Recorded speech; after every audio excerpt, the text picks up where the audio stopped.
quando você pega uma receita e ela pede para você acrescentar na batedeira manteiga e açúcar e bater até formar um creme esbranquiçado e fofinho?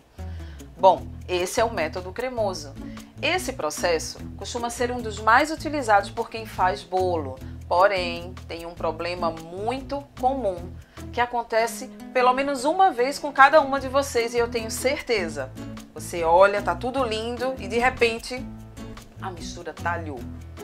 E você, o que é que faz nessa hora? Finge que não está vendo e segue a receita? Ou se desespera e joga tudo fora? Isso é mais comum do que você imagina. Mas você sabe o que aconteceu com a sua massa? Quando isso acontece, significa que a sua emulsão desestabilizou. Quando você bate a manteiga com o açúcar em excesso, significa que você quebrou a emulsão contida na manteiga. A manteiga nada mais é do que uma emulsão perfeita de gordura e água. E se você bater demais, você vai separar a água da gordura.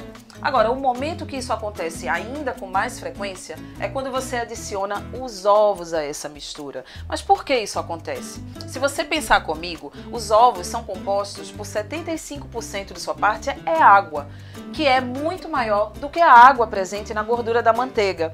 Então, quando você adiciona isso tudo de uma vez, o risco dessa emulsão quebrar ou a mistura talhar é muito maior. Mas o que fazer então para evitar que a sua massa talhe? Primeiro ponto, utilize sempre os ingredientes em temperatura ambiente, mas não é temperatura ambiente desse calorzão aqui de Recife, tá? Temperatura ambiente de confeitaria, ou seja, entre 20 e 25 graus. Se a sua cozinha é muito quente, não tem problema nenhum. Administra tirando da geladeira um pouquinho de tempo antes de utilizar na receita.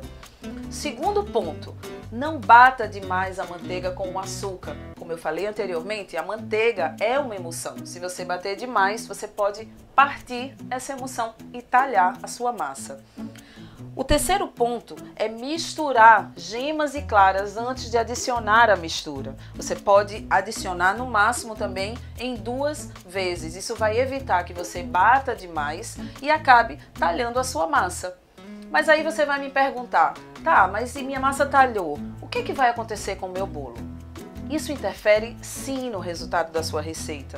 Quando essa mistura talha, significa que você vai ter uma presença de água livre no seu preparo muito maior. Quando você levar esse bolo para o forno, essa água livre vai evaporar no calor da cocção. O que significa que você vai ter uma massa mais seca e muito mais esfarelenta. Isso significa que se o seu bolo era um bolo que iria receber recheios pesados ou receber uma montagem alta, coberturas pesadas, ele já não vai ter a mesma estrutura e pode não suportar o peso. Agora, isso não significa que o seu bolo ficou ruim. Se você vai consumir esse bolo em casa ou se você não vai montar um bolo tão alto, sua massa vai ficar gostosa e você deve sim consumir esse bolo. Então, se você quer tirar todo o proveito desse método maravilhoso de um bolo macio, úmido e estruturado, é só tomar bastante cuidado e prestar atenção a essas dicas e aí o seu bolo vai ficar sempre incrível.